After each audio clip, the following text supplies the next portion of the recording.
Welcome to Kenton's videos. Enjoy the video. You start with the essentials, the exact school name and district, plus any student or tax ID you already have. Open the district website or a verified school portal and search the school list. This is how most official numbers are indexed.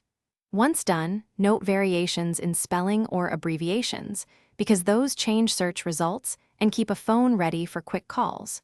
You do this now to avoid back and forth later. The aim is one clean identifier before deeper lookup steps. Next, you move into official records. Use the district search tool or state education database and enter the school name or address.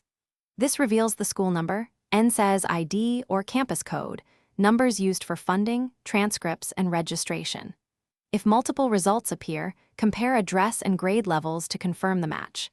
Make sure to screenshot or copy the number exactly, since a single-digit error can point to a different campus. If online tools are unclear, Finally, you confirm the number by cross-checking two official sources, district site and a report card or enrollment letter, so you know why it's correct.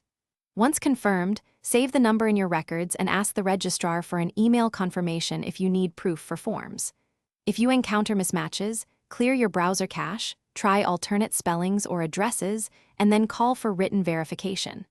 If still stuck, request an official letter. That resolves most disputes quickly. Thanks for watching. Consider subscribing if we helped you.